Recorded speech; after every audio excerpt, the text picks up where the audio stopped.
여러분, 혹시 이런 생각 해보신 적 있나요? 분명 시작은 비슷하게 했는데 왜 지금 내 삶은 저 친구와 이렇게 달라졌을까? 이런 생각이요. 학교 다닐 때도 성적도 비슷했고 첫 직장 연봉도 큰 차이가 없었습니다. 그런데 시간이 흘러 어느덧 30대 중반, 누군가는 경제적 자유를 향해 성큼성큼 나아가고 있는데 누군가는 여전히 월급날만 기다리면서 쳇바퀴처럼 돌고 있습니다. 도대체 무엇이 이 거대한 격차를 만들었을까요? 단순히 운이 좋아서? 아니면 부모님을 잘 만나서일까요? 물론 그런 경우도 당연히 있겠죠. 하지만 대다수 평범한 우리들에게 진짜 원인은 따로 있습니다. 오늘 저는 그 결정적인 이유를 딱 한 단어로 말씀드리고 싶습니다. 그건 바로 결핍입니다. 오늘 영상에서는 인생의 격차가 벌어지는 결정적인 시점인 35살, 그리고 그 시기에 우리가 마주하는 결핍을 어떻게 다루느냐에 따라 10년 뒤의 미래가 어떻게 바뀌는지 아주 현실적으로 이야기해 보려고 합니다. 경매는 꿀팁 경매. 인생의 성공 방정식과 35살 이후의 격차 발생의 시점입니다.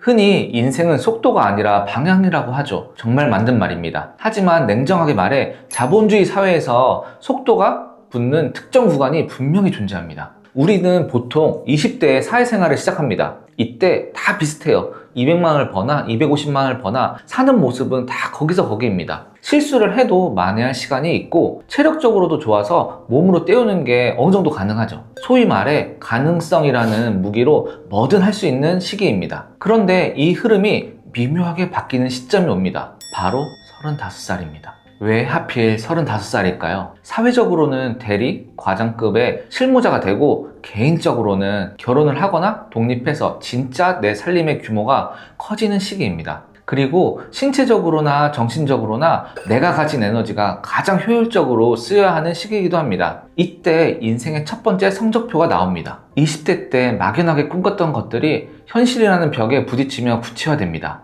여기서 중요한 성공 방정식이 하나 등장합니다. 20대 때에는 능력과 노력이 부족해도 시간이란 변수가 무한대처럼 느껴져서 괜찮았습니다. 하지만 35살이 넘어가면 남은 시간의 가치가 너무 달라집니다. 이때부터는 단순히 열심히 사는 것만으로는 아주 부족합니다. 방향을 정하고 제대로 쌓아올린 사람과 그냥 흘러간 대로 산 사람의 차이가 눈에 보이기 시작하죠. 35살, 그 격차의 균열이 시작되는 아주 조용하고 무서운 임계점입니다. 35살에서 시작되는 작은 균열은 40대를 향해 10년 동안 걷잡을 수 없이 벌어집니다. 이걸 우리는 스노우볼 효과라고도 부릅니다. 한번 상상해보세요. A라는 사람은 35살에 자신의 결핍을 깨닫습니다. 이 월급만으로는 내 노후가, 내 가족의 미래가 불안하겠구나. 이 결핍을 인정한 A는 그때부터 종잣돈을 모으고 투자를 공부하고 자신만의 시스템을 만듭니다. 처음에는 티가 전혀 안 납니다. 남들 골프 치러 갈 때 책 읽고 남들 새 차 뽑을 때 저축하니까 오히려 더 궁상맞아 보이는 게 맞습니다. 반면 B라는 사람은 35살에도 여전히 아직은 괜찮아 이렇게 생각하고 승진하면 월급 오르겠지, 어떻게든 하면 되겠지, 현재의 만족에 집중합니다. 결핍을 애써 외면하는 거죠. 이 두 사람이 45살이 되었을 때 어떤 일이 벌어질까요? A는 자산을 불리는 시스템을 갖췄거나 적어도 근로소득 외에 다른 파이프라인이 구축됐을 겁니다. 하지만 B는 여전히 자신의 시간을 되팔아 돈을 벌어야 합니다. 문제는 45살부터는 체력도 예전 같지 않고 회사 입지도 불안해진다는 겁니다. 35살에서 45살, 이 10년의 인생에서 가장 중요한 골든타임입니다. 이 시기에 벌어지는 격차는 50대 이후에 사실상 따라잡기 불가능에 가깝습니다. 잔인하게 들리시겠지만 이게 자본주의의 현실입니다. 그렇다면 도대체 왜 누구는 A가 되고 누구는 B가 될까요? 이게 단순히 지능 차이일까요? 아니면 정보의 차이일까요? 저는 가장 근본적인 원인이 결핍을 대하는 태도에 있다고 생각합니다. 부자가 되는 사람은 결핍을 에너지로 씁니다.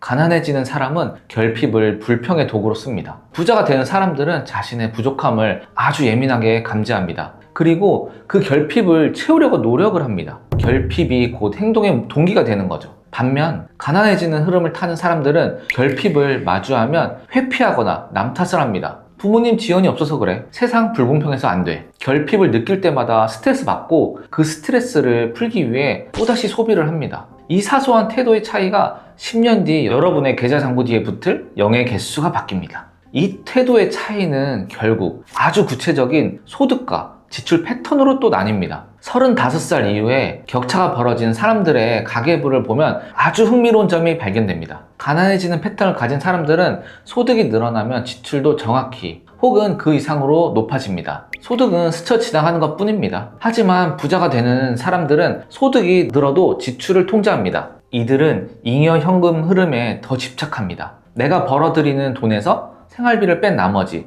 즉 나를 위해 일해줄 돈을 확보하는 데 목숨을 겁니다. 여기서 중요한 거는 재테크의 노력입니다. 단순히 아끼는 게 재테크가 아닙니다. 가난해지는 사람들은 돈을 안 쓰는 것에 스트레스를 받지만 부자 되는 사람들은 돈을 어디에 보낼지 고민하며 희열을 느낍니다. 물론 재테크를 접한다고 다 성공하는 건 아닙니다. 본인의 열정, 운, 두뇌, 복합적으로 따라줘야 하는 게 어느 정도 맞습니다. 하지만 각자가 가지고 있는 투자금을 쪼개서 소액으로 투자해보고 시행착오도 겪고 경험을 쌓는 게 굉장히 중요합니다. 여기까지 들으시고 혹시 마음 한구석이 무거우신가요?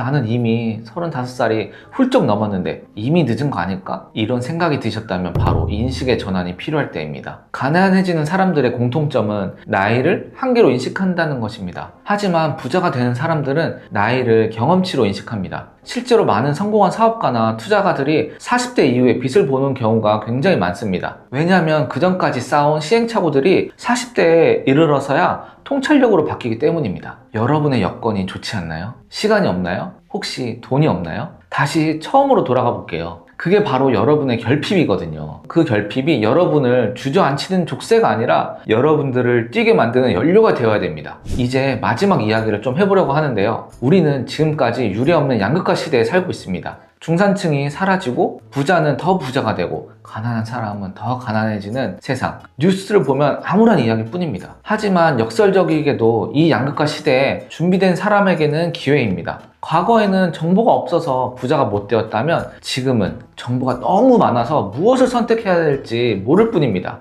35살 혹은 그 이상의 나이라도 상관이 없습니다. 지금 이 순간부터 내가 가진 결핍을 직시하고 그것을 채우기 위해 남는 시간에 공부를 시작한다면 여러분은 이미 부자가 되는 궤도에 올라탄 겁니다. 지금 바로 시작하시면 절대 늦지 않습니다. 여러분들의 성공적인 인생 희망을 응원하겠습니다. 영상이 도움이 되셨다면 구독과 좋아요 부탁드리겠습니다. 감사합니다.